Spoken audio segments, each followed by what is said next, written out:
Je la veux, cette terre.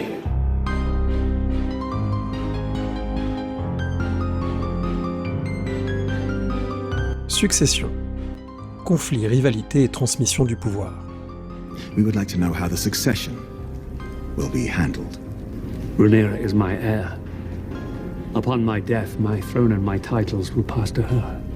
Une série d'été du podcast Parole d'Histoire, présentée par André Loez. Le roi Charles IX est mort. Vive le roi Henri III!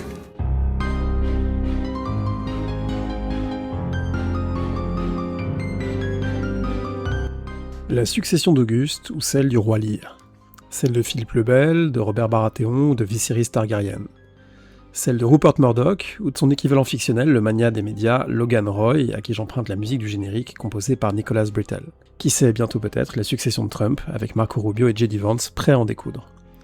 Les conflits de succession sont peut-être dans l'histoire la matière la plus romanesque qui soit, et par certains côtés la plus importante, qui révèle comment fonctionnent, se perpétuent ou échouent des constructions politiques, comme l'Empire d'Alexandre, disparu après sa mort, faute de véritables héritiers.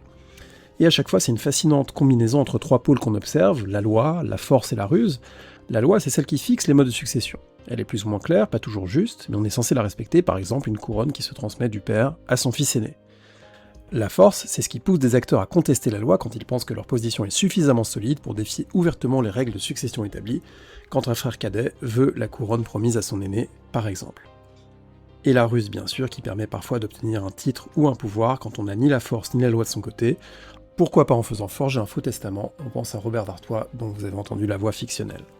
C'est pourquoi je vous propose cet été dans le podcast Parole d'Histoire une nouvelle série après Un meurtre, une société en 2025, 6 émissions pour creuser dans 6 contextes différents des incertitudes ou des conflits de succession. Comme l'an dernier j'ai cherché à varier les contextes, à ne pas reprendre les situations les plus connues comme les successions des empereurs romains ou la guerre des deux roses en Angleterre, et comme l'an dernier on ira de l'Antiquité à la période contemporaine en compagnie d'excellents spécialistes. Rendez-vous lundi 20 juillet pour le premier épisode direction l'histoire hellénistique. Merci et très bonne écoute.